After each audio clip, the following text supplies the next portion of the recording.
Hi everyone, in this video we are going to review some math concepts that you will need in order to be successful in first year physics. Let's begin by learning how to rearrange equations. For our first example, we have this kinematic equation, and I want you to rearrange it for the variable a. The goal of rearranging equations is to get the variable you want all by itself. And in order to help you understand rearranging equations, I'm going to break it down slowly and quickly. Let's start slow. Here we have our equation, which says VF is equal to VI plus A delta T. In order to isolate for the variable A, I need to get rid of this VI term. And I can do that by simply subtracting VI. But if I subtract VI from the right side, I also have to subtract it from the left side. And when I do that, I get this equation, which says VF minus VI is equal to A delta T. And so now I'm really close to having the A variable all by itself. The only thing I need to do is get rid of delta T. And I can do that by dividing by delta T. And that leaves us with A is equal to VF minus VI divided by delta T. And that's how you rearrange this kinematic equation. But one of the hardest things about first year physics is that you're under a time constraint when you're writing tests or quizzes. So you need to get very efficient at rearranging equations. That's why I also want to show you how I quickly rearrange equations. You'll see I get to the exact same answer, but I just don't show my work in such detail. So if you're still struggling with rearranging equations, go slow. But the goal would be that you can do this very quickly. Let's keep practicing by doing another example. This is another kinematic equation, and I want you to rearrange it for the variable VI. Let's start slow. Here we have our kinematic equation, and in order for me to isolate for VI, I need to remove this 2a delta x term. I can do that by subtracting 2a delta x on each side. Now all I need to do to isolate for VI is get rid of this exponent. And when you have a variable that's raised to the power of 2, you can remove it by taking the square root of each side. And that leaves us with VI is equal to the square root of VF squared minus 2a delta x. And now just like with the last example, I want to show you how to do this faster. Again, you can see I got the exact same answer. I just don't show my work so that I'm much more efficient. Let's do one last example. Here we have another kinematic equation, and I want you to rearrange for the A variable. Let's start slow. The first thing we want to do is get rid of this xi term, so I will subtract it from both sides. After that, I want to get rid of VI delta t, so again, I will subtract it from both sides. And that leaves us with this equation. The next thing we need to do is get rid of the 1/2. We can do that by multiplying by 2.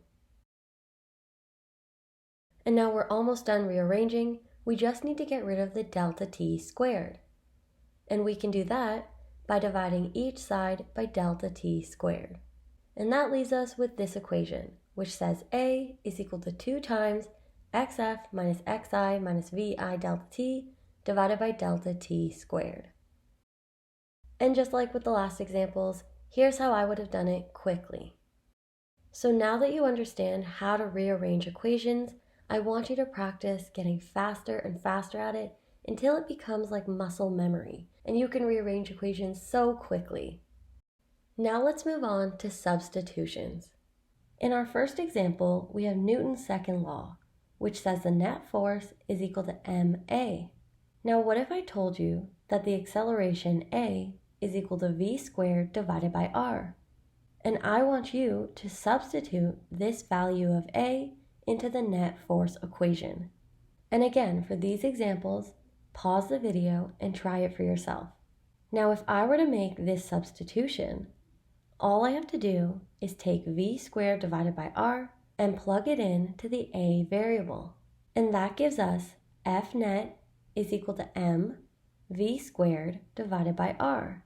Let's look at another example. Here we have the equation for the velocity of an object moving with uniform circular motion. So v is equal to omega r. And now we know that omega is equal to 2 pi divided by t. And I want you to substitute this value of omega into the equation. So all we have to do is take 2 pi divided by t and plug it in to the velocity equation. And that gives us v is equal to 2 pi r divided by t. And now let's do a little trickier of an example. Here we have the acceleration of an object moving with uniform circular motion. So we have a is equal to omega squared times r. And again, we know omega is equal to 2 pi divided by t. So I want you to substitute this value into the acceleration equation. And when we make the substitution, we get a is equal to 2 pi divided by t squared times r. And now the substitution part of this question is done. But we can expand and simplify this equation. And I know we need to expand it because our 2 pi divided by t term is raised to the power of 2. So we can expand it and write a is equal to 2 pi divided by t times 2 pi divided by t times r. If you're confused by this, remember, if we have x squared, so x to the power of 2, that means we have x times x.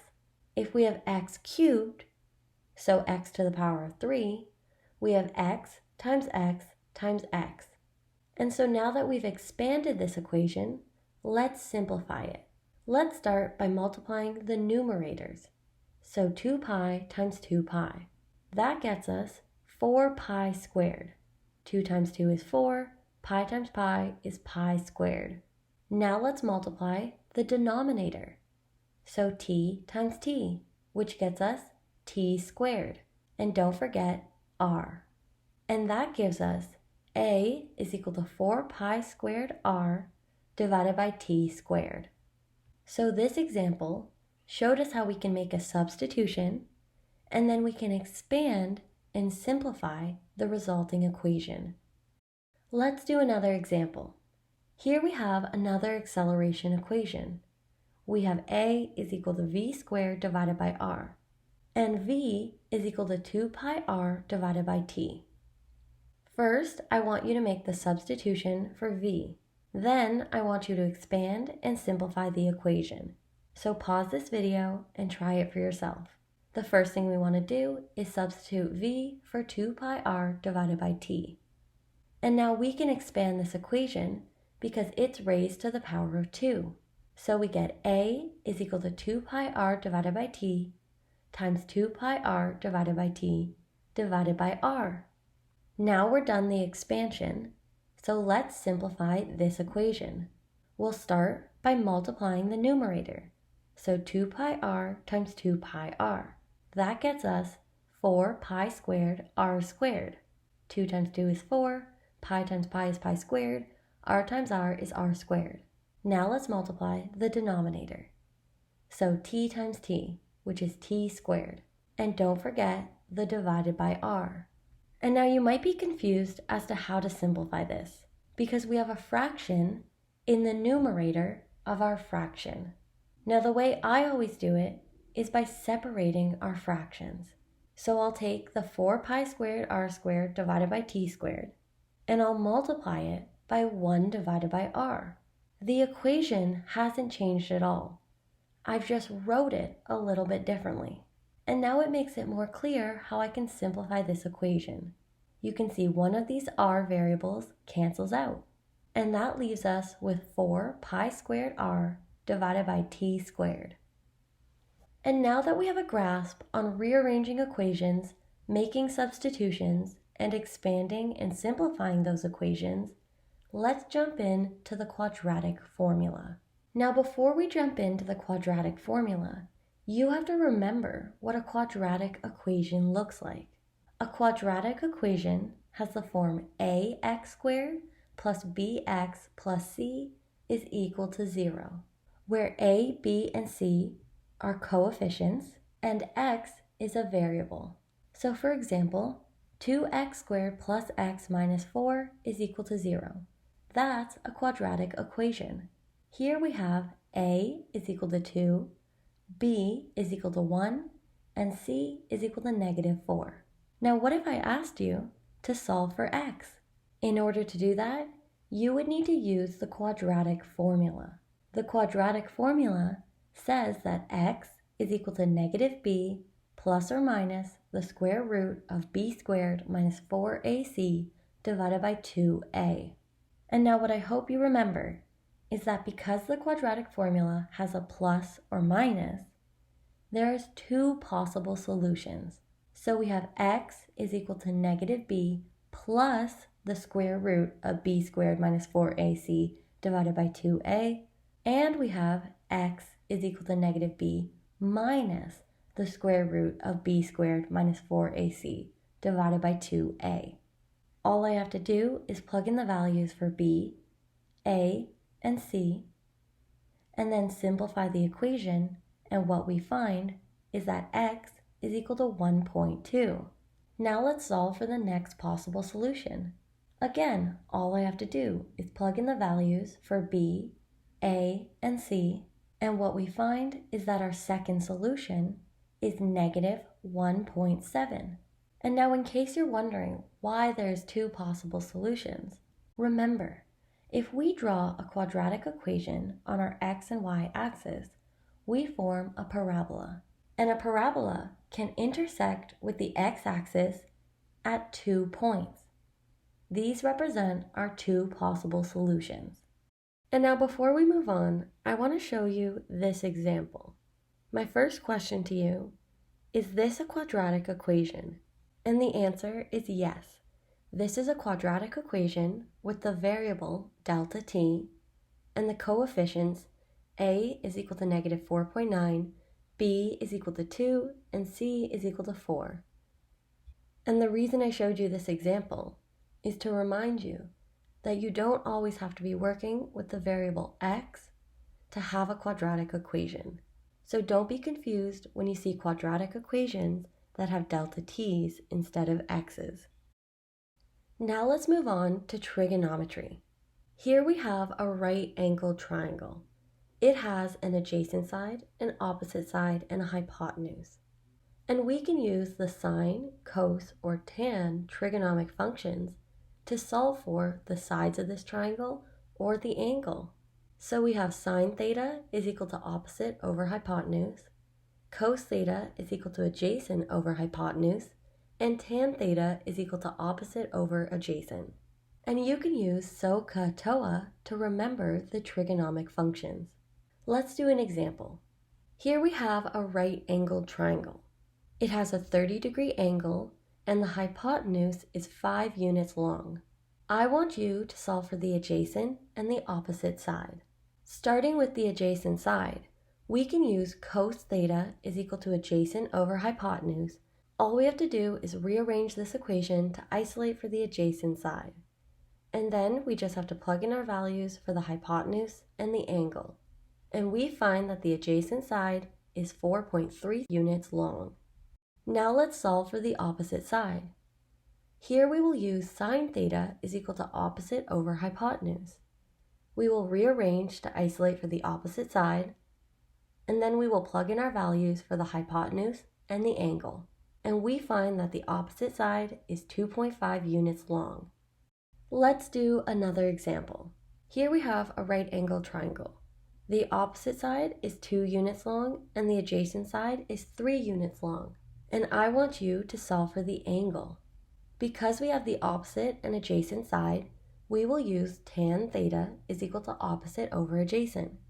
We will rearrange to isolate for the angle, which means you need to use the tan inverse function on your calculator. So you will take the tan inverse of 2 over 3, and what we find is that the angle is 33.7 degrees. And now one final example. For this right-angled triangle, we know the angle is 20 degrees and the adjacent side is 2.5 units long. And I want you to solve for the hypotenuse. Because we have the adjacent side and we want to solve for the hypotenuse, we will use cos theta is equal to adjacent over hypotenuse, and then rearrange this equation to isolate for the hypotenuse. And from there, all we need to do is plug in our values for the adjacent side and the angle, and what we find is that the hypotenuse is about 2.7 units long. And that's how you use the trigonometric functions to solve for the sides or the angle of a right-angled triangle. Now let's learn about the Pythagorean theorem. You will use the Pythagorean theorem to solve for the sides of a right-angled triangle. So if we have a right-angled triangle and we label the sides A, B, and C, where C is the hypotenuse, we know that C squared is equal to A squared plus B squared, and that's Pythagorean theorem. Let's look at this example. If we have a right-angled triangle, and these sides have lengths 1 and 2, and I want you to find the length of the hypotenuse, I will use Pythagorean theorem. So we know C squared is equal to A squared plus B squared. The first thing we need to do is rearrange and isolate for C. Once we do that, we can plug in our values for A and B. And when we do the math, we find that the hypotenuse, C, has a length of 2.2 units. Let's do another example. Here's a right-angled triangle, and I want you to solve for A. Starting with Pythagorean theorem, we have to rearrange and isolate for A. Once we've done that, we can plug in our values for C and B, and then we can do the math, and we find that A has a length of 4.9 units. And that's how you use Pythagorean theorem to solve for the sides of a right-angled triangle.